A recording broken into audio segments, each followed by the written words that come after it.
বাড়ি যাওয়ার সময় রাস্তার গায়ে আমি কি দেখতে পেলাম, কুল গাছ।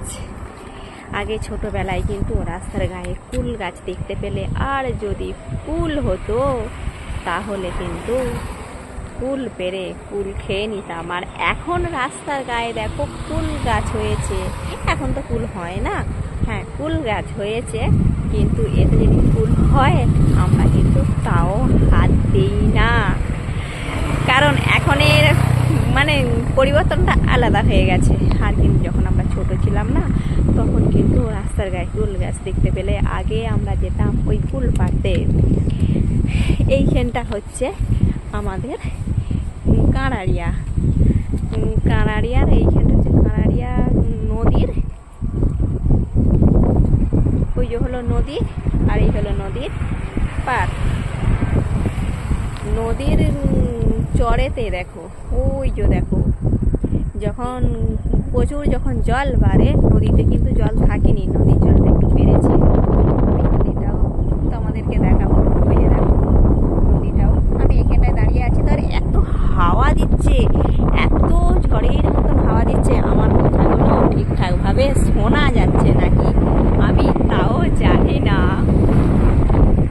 বাড়ি ফেরার সময় আমি তোমাদের সাথে এইখানে একটু শেয়ার করলাম, এত হাওয়া দিচ্ছে না, কিছু শোনা যাচ্ছে না গো। এখানটা হলো কানাড়িয়ার ব্রিজ। কানাড়িয়ার ব্রিজটা কেমন লাগছে তোমরা একটু বলবে। আজকে বৃষ্টি হচ্ছে আর আসছি কানাড়িয়ার ব্রিজে কি করতে, একটু ব্লগ বানাতে আসছিলাম গো। আর দেখো বৃষ্টি নেমে গেল, আর তোমাদেরকে আমি কি ব্লগ দেবো গো। তাই মাথায় গমটা দিয়ে কোনে বউ সেজে তোমাদেরকে একটু এই কানাড়িয়ার ব্রিজেতে ব্লগ তাহলে দিই, তোমরা একটু দেখতে থাকো। বৃষ্টি পড়ছে তো সেই জন্য। এরপরেই দেখালাম নিচে, দেখো কানাড়িয়ার ব্রিজের নিচে হলো, এইটা হলো কানাড়িয়ার ব্রিজের নিচেটা, দেখো কত সুন্দর সবুজ ঘাসে ভরে গেছে। সবুজ ঘাসগুলোকে কিন্তু দেখে খুব খুব সুন্দর লাগছে।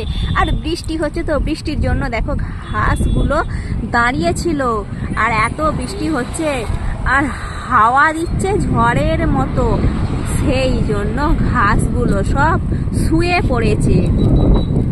আর ওই যে দেখো তোমাদেরকে এইবার দেখাচ্ছি কি বলো তো, বুদ্ধ মন্দিরের চূড়া।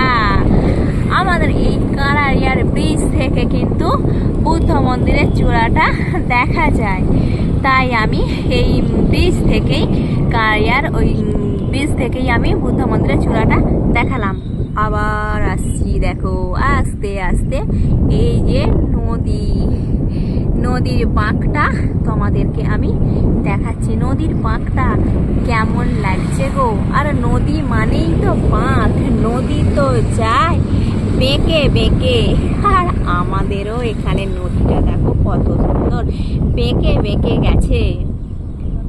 নদী কিন্তু খালি ছিল, মানে নদী শুকিয়ে গিয়েছিল, একটু একটু নদীতে জল ছিল, বালি দেখা যাচ্ছিল, আর সেই নদীতেই